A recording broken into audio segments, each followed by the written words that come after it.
Ultima! The state of that thing.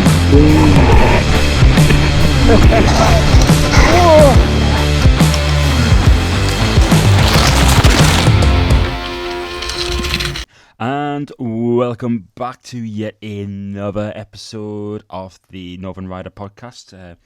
Thank you so much for coming back and listening in to the podcast. I think it's absolutely amazing that people are actually watching and listening to some of the stuff that I churn out, which sometimes can be pretty questionable. No guest today. I decided I wanted to talk about a few topics that I wanted to discuss on my own. So it's, as you're well aware now, we're fully into autumn, and I've been out admiring the trees, in particular one tree on my way to work, which has been absolutely fantastic, and it's bright orange with bright red, and it looks absolutely amazing. I love autumn time. It's one of my favourite times of the year, and it's great for riding your bike as well, because it's just ever so slightly cooler, and the mud tends to be quite good fun to get muddy in. So I hope that you guys are all riding your bikes out in the autumn weather and going for nice long distance bike rides and hitting trails and stuff like that. I'd like to know where you guys have all been riding your bikes lately as well. So if you want to drop a comment in the comment section down below, that would be amazing. As you know, I always reply back to every message that I get. So I've been thinking about this as well lately, that riding your bike in the autumn weather is great, on the off chance that you have a day off or whatever like this. But I've been riding my bike to work lately. I've been lucky enough that my workplace has a shower, and I know not everyone here has a workplace that has showers and luxuries like that. There are ways around it, I will say. I've had to deal with workplaces where they don't have showers and stuff like this, and I've came in caked in mud. So, which brings me on to one of the reasons why I wanted to talk about this. I had a really good shift the other day, and I decided I was going to ride back home as I normally would, and I thought I went through one patch of just a little bit of mud on the way back home, and I was going to avoid it and try and stay clean and just go back home sweaty. But I thought, you know what, I'm going to blast it through this trail like I'm in some kind of mountain bike video. And I had the best time ever. And it occurred to me that riding back home, I thought, I'm going to get a shower anyway. I'm going to give the bike a wipe down. Yeah, right. So I'm going to set a challenge to you all. For those who are on your way back home on your bike and you just want a little bit of excitement, either take a slightly longer route back home. Now, what does that necessarily mean? Does that mean, like, you know, go the long way? Like, I mean, not necessarily just a slightly longer way, but like if there's a route that you can take which involves a little bit more excitement, go for it. Just give it a try. I mean, I have like 6 or 7 different routes which I can take to work, so that I keep my ride into work and back home fresh. And if I'm feeling a bit more energetic when I leave work, then I can go on a slightly longer ride or whatever like that, and just have a little bit more fun and enjoy riding my bike. I'm on the bike riding to work. It shouldn't just be the case of the bike's taking me to work and back. It should be a case of like, I'm on my bike, I'm excited to ride my bike again. So I would challenge people to ride the bike on a muddy trail or hit some jumps or something along the way. Something that if you've got all your gear with you as well, like you don't mind hitting and stuff like this. I thoroughly enjoyed it, and I had some like this section that I ride through. It's got like the tiny little berms. It's just a path, but it's like I think a lot of people have rode their bikes through there, and it's turned them into berms over the years. So they're pretty fun to ride actually. And there's a bridge that I go over, and then you can hit down this little kind of rocky section and stuff. It's pretty cool ride to work actually, and well, ride back home. The rest of it's through an industrial area, unfortunately, and I have to go through there. But like for the most part, it's a pretty fun ride. So I challenge people to go for it and give it a ride, and just enjoy riding your bike when you're on it, even if you're going to work. if you are going to work and you find a nice route to go on, what I usually do is I take like all my kind of shower stuff, like my toiletries, towel, etc.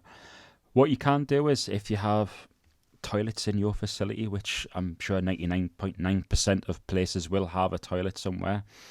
Maybe it's not on the premises or maybe somewhere else, but you could, essentially, you could use a sponge or a cloth or something like that to give yourself a wipe down, give yourself a bit of a stand-up shower, and you can just give yourself a good clean before you start work and stuff. So essentially, if you wanted to put the effort in, there isn't really a reason why you couldn't have a blast on your bike in the morning. And as I'm aware that a lot of you, or some of you, do actually do that. I used to do it quite often on my old bike, and now because I've got the Caliber Boss Not Evo, and I've started a route to work to my job, which involves a few trails along the way. I've decided that I might as well make the most of it. Even if it's raining, I still ride my bike. I remember particularly, I think it was a good few years back, and I was riding my bike down. I live on the top of a really, really steep hill, and the whole thing was just plastered with black ice everywhere. And I applied the brake liberally, may I add, and the wheels locked up ever so slightly, and I didn't stop. I slid. The bike came out from underneath me. I fell right onto my arse, and I slid all the way down the hill. And it was I laughed quite a part of the way. It was quite funny. But yeah, be careful with black ice, which is that's coming.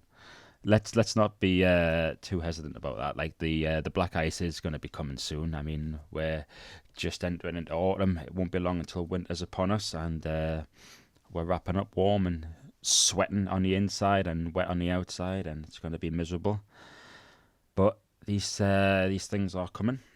So gear change or like clothing change. I know I kind of talked about this briefly a couple of weeks back. Has anyone done anything differently for riding in the autumn? I tend to run ridiculously hot, and I sweat at the least bit of motion. So I've kind of still kept shorts for the autumn period. I'm still wearing them. I don't think it's been particularly cold, especially up in the northeast where I'm from. It's still fairly warm. I'd imagine it's probably even warmer down south.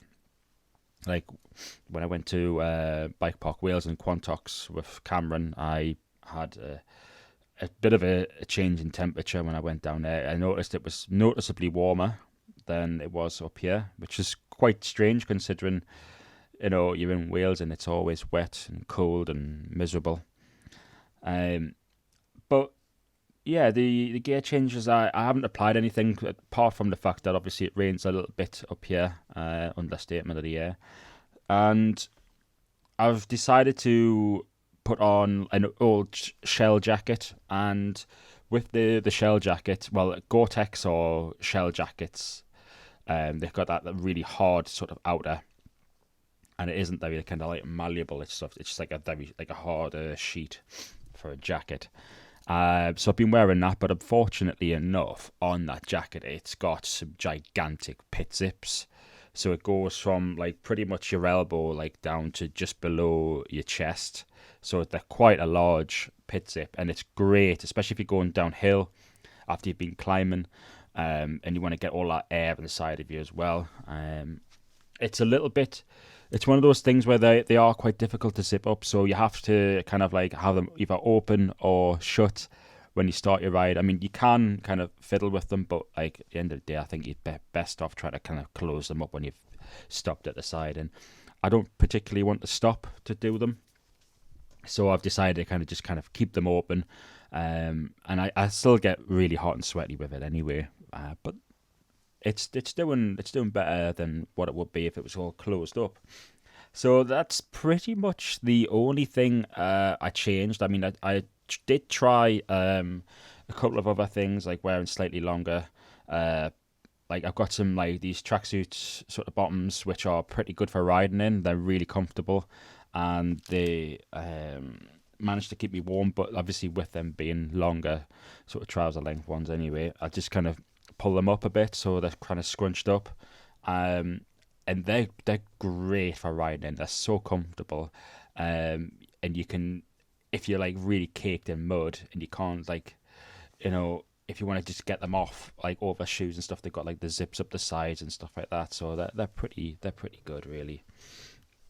I don't know for what reason you want to take your pants off over your shoes for, really. Well, there might be some reason. You never know. There's some interesting people out there.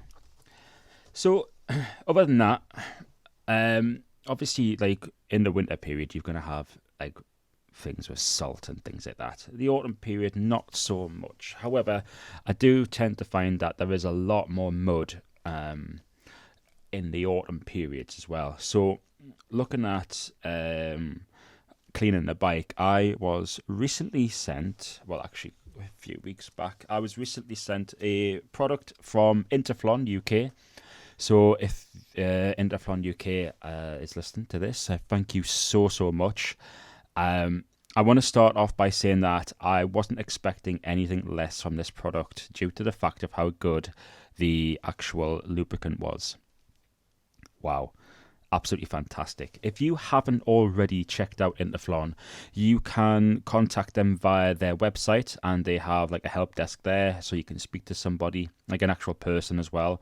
They're extremely helpful. They know their products inside out, and they know exactly what they're looking for to kind of help you as well.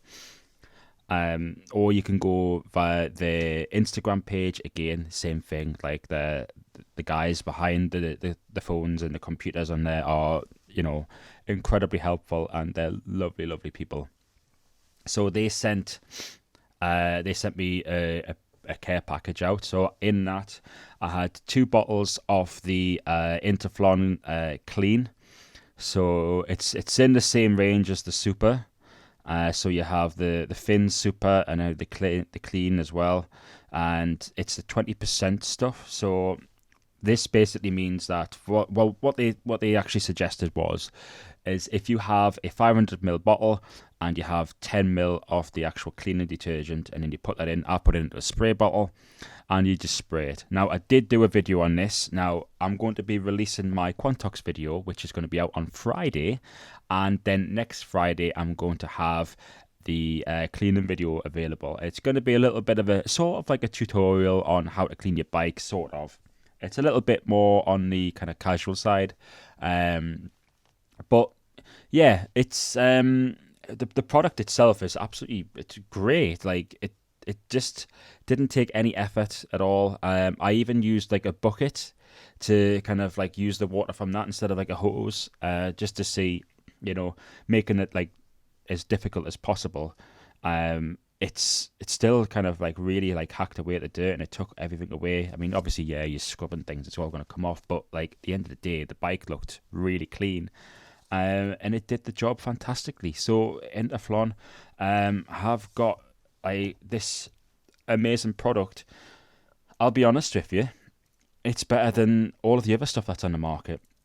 I know that is a bit of a bold statement. Interflon at the moment aren't currently selling in stores. I think there's somebody selling some Interflon stuff on eBay. However, if you go directly to them, they will help you pick the best product, and they will sell it to you via their website. So the Interflon sort of like stuff on there, like all the cleaning stuff, is, I think, from what I spoke with them about, it is eventually going to be in like the shops and things like this available for people to buy. So I would appreciate it if you give them a try out and see what they're all about and stuff like this. Have a chat with them, see what you think. They basically produce, from my understanding is as well, it's all industrial stuff, so it's industrial cleaning and stuff, but it's been synthesized specifically for the more kind of like casual markets, or like cleaning your bikes with it and things like this. So it's not going to completely like dissolve your bike frame or anything, but honestly, the cleaning stuff is fantastic. The lube is like absolutely unbelievable. It's put it this way. On my recent trip down to Bike Park Wales, where it was pretty muddy, it was wet, and Quantox as well, and there was mud everywhere, I left the bike, and only sprayed it I'd sprayed it like a couple of weeks before going down. I'd left the bike and stuff, and the chain was still pretty clean. Like after all of that, and I'd left the mud as well. So bear that in mind. Like the lube's really good. I'm not just making this up, but you can check all the videos out that I've been doing on either my Instagram, or you can check out some of the videos on the YouTube page as well. But yeah, like seriously though, like the product is just I can't wrap my head around how good it is. It's just it still hasn't sunk in yet. So hopefully I'd like to be doing some more work with Interflon, because those guys actually have a product which is very, very good, and I really enjoy using it. And personally, from my point of view as well, I think it has more value, and they're a little bit better than some of the sort of mass-produced sort of stuff out there. I mean, yeah, you do get like stuff like the Guy Martin stuff, PDs, and things like this, which are maybe not as sort of highbrow as stuff like Muck Off and things like that. WD-40, and like I believe Park Tools has their own cleaning stuff as well. I'm not 100% sure on that one, but like I think they're a real big contender. I really do. I think that there's something about them which is just it comes from an industrial background, I believe, and I think that having that sort of like background, it's really helped them to kind of understand that grease on an industrial sort of level. I mean, I used to be a welder fabricator in my youth. The dirt is just unbelievable. It takes a lot to shift it, and having that understanding behind you to really get a grip of grime and dirt and get rid of it, especially on your bike as well, is just it's a key factor in what you need for a good cleaning product, and a lubricant as well, for that matter.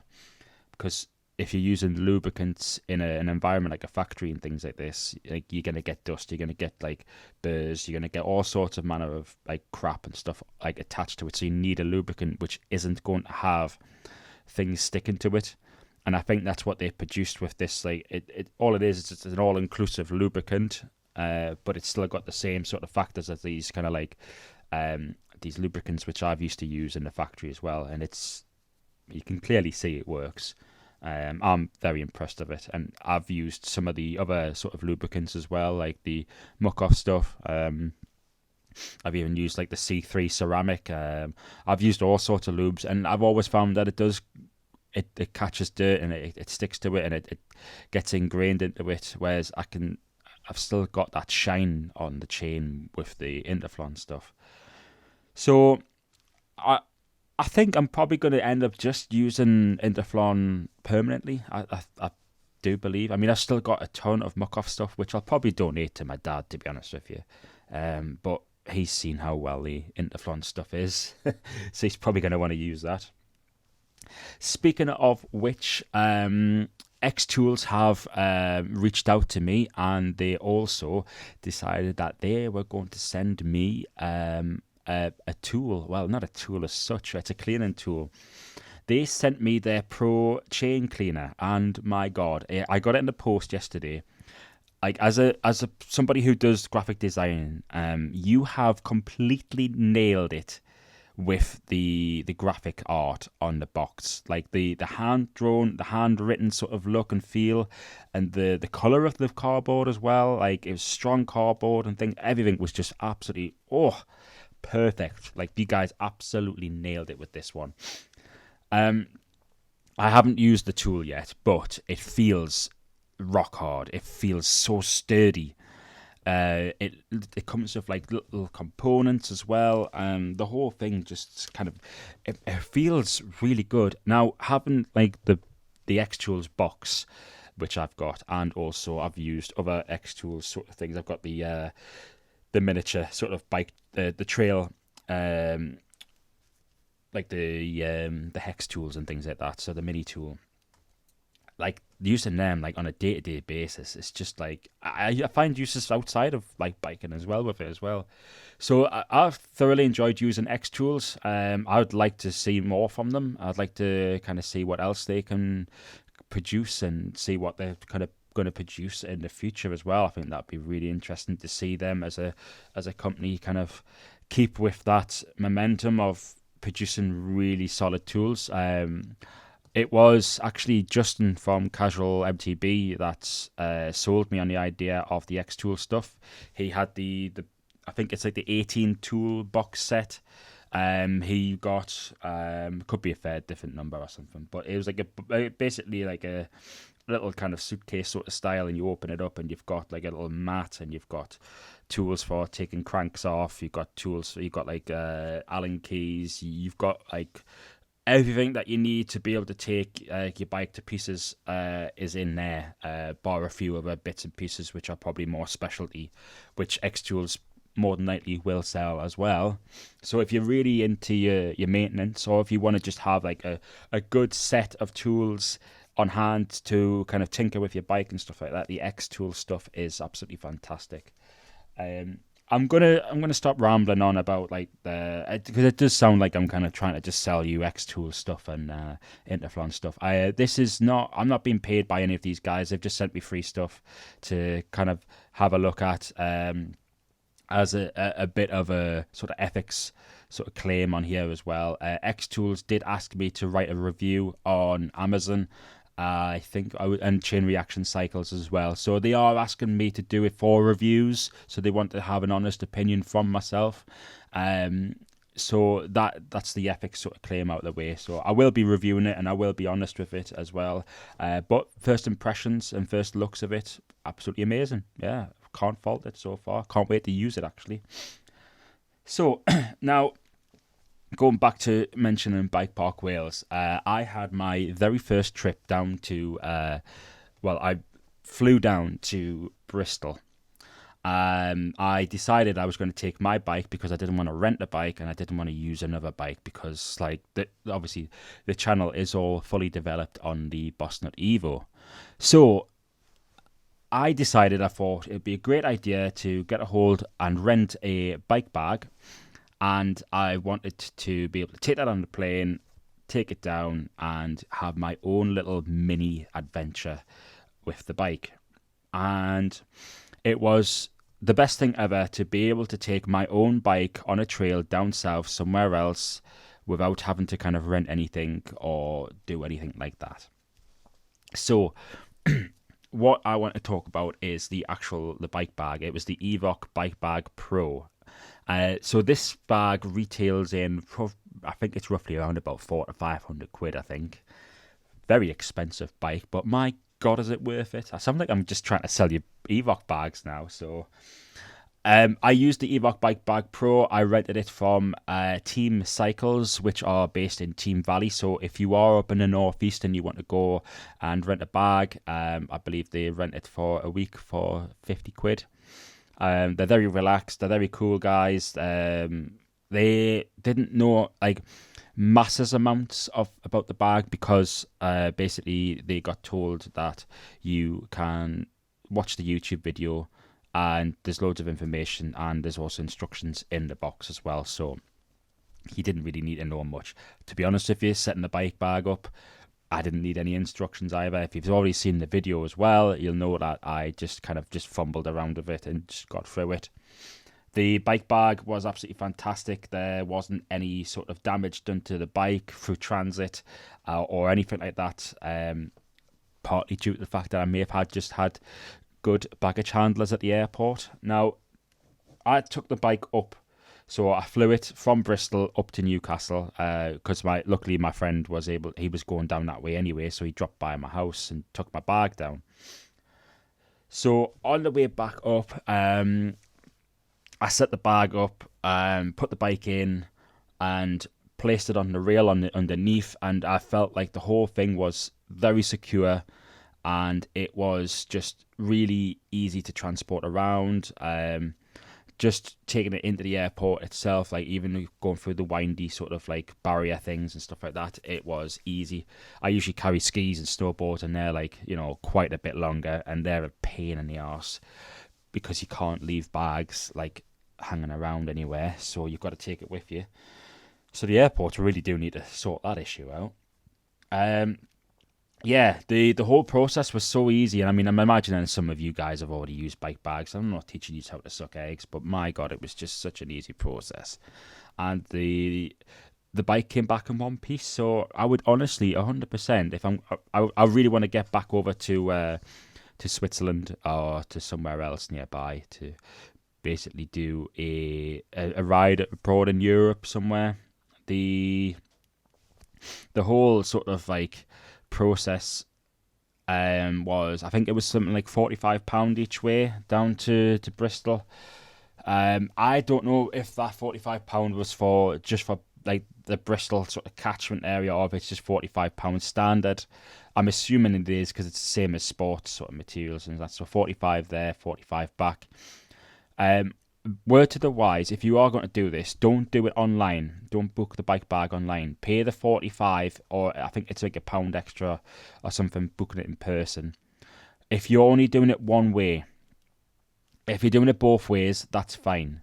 If you're going somewhere buying a bike bag and a bike, and then coming back, just do it one way, because you can only online with EasyJet. I must say, I did order through, I did buy it through EasyJet. On their website, you can only do it both ways online, but in the airport, you can do it one way, which perplexes me. That's really strange. I don't get that one. So all in all, really good experience. You don't have to wait long. They usually get the bike bags out fairly quickly, to be honest with you. Really, really good. And I loved using the bike bag. And there's loads of little pockets inside of it as well to kind of find your way around there, put tools in, bits and pieces. And I managed to put a few bits in from, because I had two cabin luggage, so I just put like bits and pieces into the bike bag just to kind of like take the weight out of there as well. You can fit quite a bit in the bike bag, and if you're putting clothes in and things like this, like if it's like sealed up in a bag, it adds extra padding for your bike as well. But you can also add things like pool noodles, things like that, and just kind of give the bike a little bit extra protection. I didn't, to be honest. I just put a few bits of extra clothes in. Bike was fine, to be honest with you. It was all pretty good. So, first impressions, Bike Park Wales. Bike Park Wales. Wow, what can I say? It's a great day out, isn't it? If you've been before, you'll know what I'm talking about. Like, the whole thing is just set up just right. I'm going to call it a pampered day out. Now, I don't mean like it's soft, it's like crap trails or whatever like this. Like, the trails are immense. The trails are just endless, ongoing, and just perfect all the way. The reason why I call it pampered is because you have everything that you need right there for you. You have a reception desk to book in for things like this. You have someone who can answer your questions. There's a canteen. There's uplifts, there's a mechanic shop, and there's also a shop where you can buy all your bits and pieces. Now, that's exactly what I mean by pampered. I mean, like, it's got everything that you need, so you don't have to worry about, like, oh, I need this, this, and this. And you've got uplifts, and you can be riding all day downhill stuff, all the exciting stuff, unless you really like your uphill stuff, which you can still ride that. Then you've got a great sort of pampered day out on the trails. And yes, it's I would say it's got its price tags in there as well. Like certain things like for food and things like this, and it does become an expensive day out. But if you're saving up your money to have a full-on day out there and enjoy it, and you're paying for that experience, 100% it is worthwhile putting your money into it. The place is just run smoothly. The operations there is just absolutely stunning. They have, I can't even remember how many vehicles, but we saw the numbers. It was ranging all the way up to 13. So they have plenty of vehicles for their uplifts. You are not actually, I never waited. The only time I actually waited was for them to turn the keys to turn the vehicle on. That's the only time I waited. It was constant. Every time we came down a trail, there was at least 1 to 2, maybe even sometimes 3 vehicles waiting to take people up. It was on a relatively full day as well, and I think I was on 1 or 2 uplifts where there wasn't that many people in there. It was pretty like spread out, so everyone did their own things. You kind of talk to people on the trails and stuff like this, but it was never a case of you never felt like you were kind of holding somebody up. You never felt that you were kind of like being pressured to kind of get down quicker because there was somebody there. There was a few people hanging around on the sides of things, having a chat and things, and it was like a really good experience all around, and I thoroughly enjoyed it. Bike Park Wales is absolutely astonishing. The amount of love, care that goes into the trails, and the staff are absolutely fantastic. They are really helpful, lovely people, and they all love to ride. And so they're all part of a bigger community there, and that's what it's all about. It's that kind of like very sort of awesome community, and it's just full of great people. There wasn't any sort of like bad people there or anything like this, and it was just a really good, positive experience, and 100% I will go back there to ride it, and I would like to do like a full day and get the most out of it, because me and Cameron were only there for about 4 hours or something like that.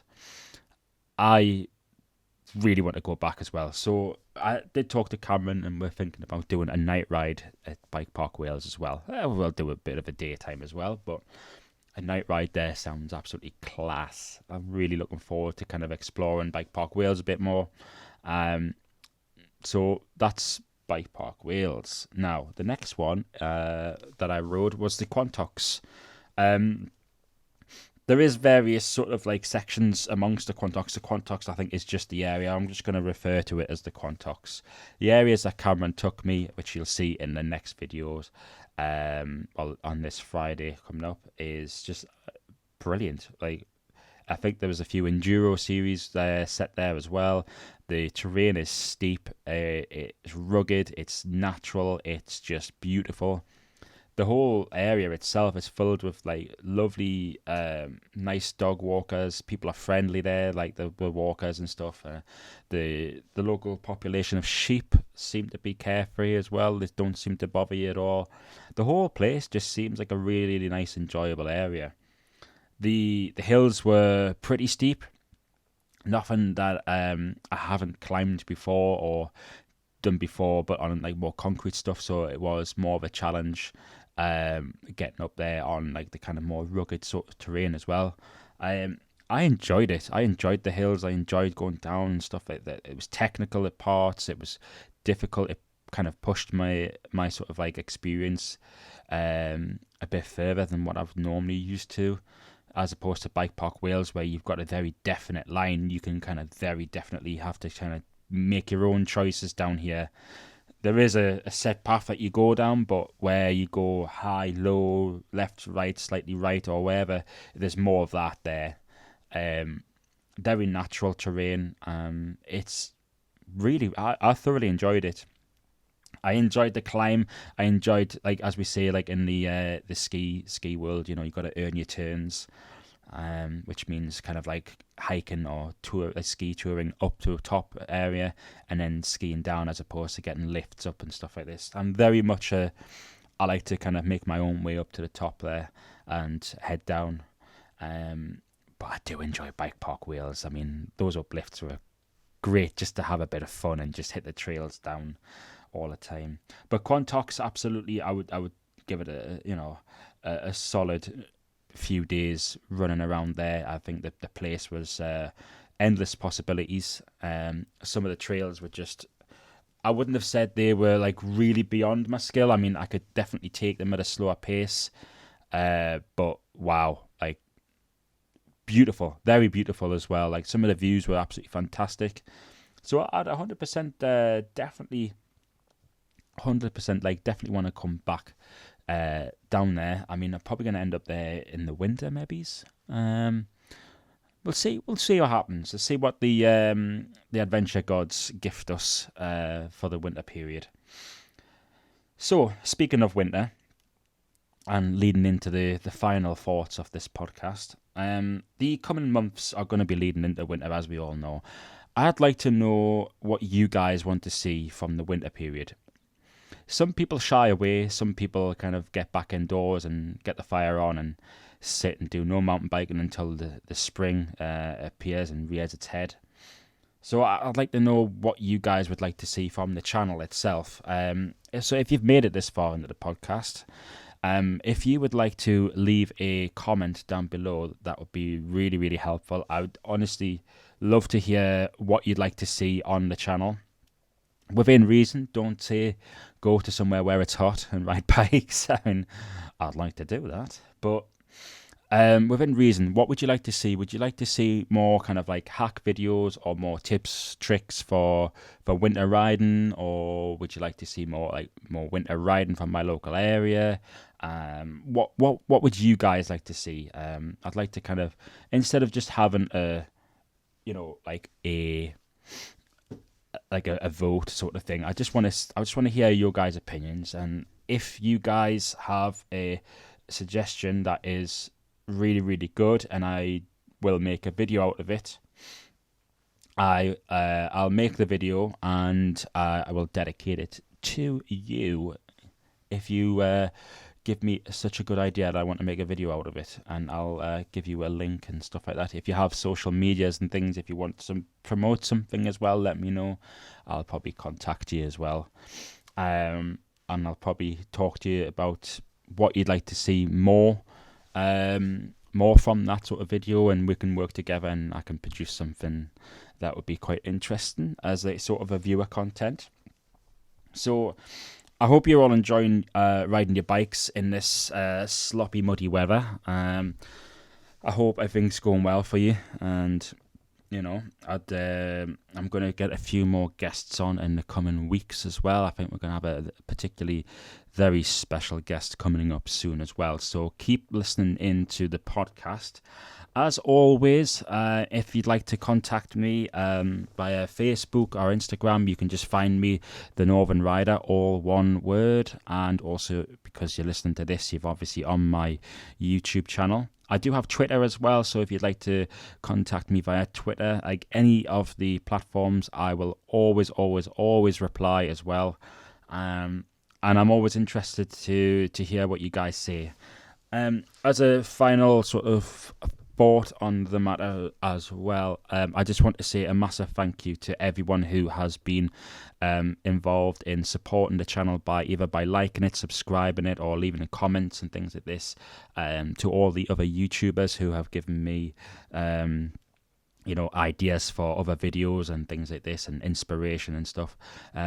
You guys have been really, really awesome. You guys are all legends, and I know I keep banging on about this, but I really do appreciate everyone. Just seeing the channel grow in the way that it does, it means a lot to me, and it tells me that I'm doing something right as well. So, as always, guys, don't forget, I'm the Northern Rider. Thanks for listening in, and I'll see you guys in the next one.